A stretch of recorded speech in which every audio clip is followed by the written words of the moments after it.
start. Sir, the budget has been variously described and criticized as one that increases the burden of the common man, one which gives concessions to the rich and encourages foreign investments. I agree, sir, that it is all this and much more, but it certainly is not a highwayman's budget. To my mind, sir, the budget is sincere, conscious, conscientious, and at the same time, it is a bold effort on the part of the finance minister, who is charged with heavy responsibility of finding resources for the third 5 year plan. This plan, to my mind, sir, is not at all ambitious in view of our needs. It may be looked upon as a rather heavy demand, but looking to our needs, it is very not very ambitious. Sir, the fact that even the considerations of the coming general elections could not delect the finance minister from the course which seemed to him necessary and proper, should earn him the appreciation of every right thinking man. The common man's interest, as I said, is nearer to our hearts than perhaps some other can claim, or at least it is equally nearer to us, and yet there come ti- time in a nation's history when it becomes necessary for the people to postpone the fruits of their labor and enterprise to secure the future. Here also, sir, opinions may differ according to the Communist Party. Such a time came during the last Great War when they were exhorting people, the common people, to contribute their full might to the war effort.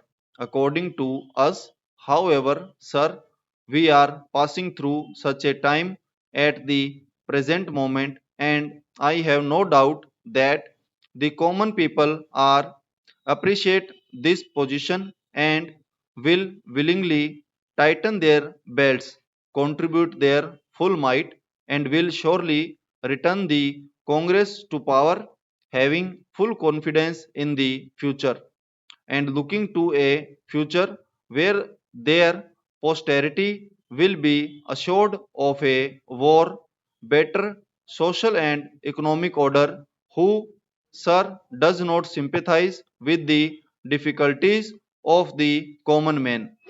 As a matter of fact, most of us come from that class, and I am sure the finance minister would have liked to do away with some of the levies. None would have been happier if he could have done without these new levies, but there are, sir, certain very imperative limitations. We are passing through a critical period. Sir, it may not be necessary to continue these levies for a long time. Rather, I am inclined to think that before long it may be possible to give up some of them at least. I have very valid reasons to think so. Our public undertakings are coming to their own, and some of our important irrigation and power projects have just been completed. Some others are nearing completion and in due course. I think in the very near future they must yield returns. This will go a long way to lighten the burden of the common man. We might, sir, also resort to some other ways. I suggest that we might take to people public trading in some specific items of export and import. That would also certainly go a long way and help us. The private corporate sector have been steadily growing and has been developing capacity. It is sure to benefit from all these present uh, concessions and develop greater capacity. This sector must come forward to meet new demands for taxation in the future. I agree that so far as indirect taxation is concerned, it has reached the saturation point, but the corporate sector growing as it is in strength, in vitality, and in capacity will not, I am sure, shirk its responsibility to contribute to the common fund.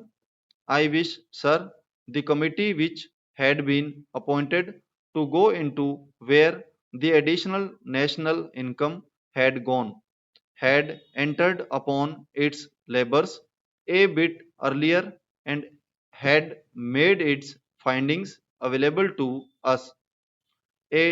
I do not want to state its findings, but I have a feeling that the committee, when it concludes its labors, will come to the conclusion that a major portion of this additional national income has gone into the pockets of a comparatively small number of men, small number of individuals, and it is they who must in future contribute their share to the country's taxation needs because the profits they have earned are not all due to their own efforts and enterprise only.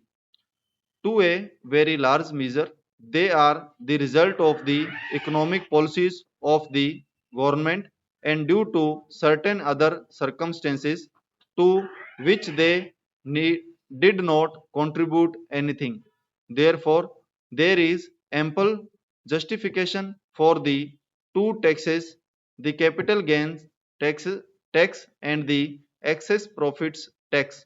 I need not go in detail into all the reasons that my honorable friend has explained earlier so lucidly, but I must say that I entirely agree with them all.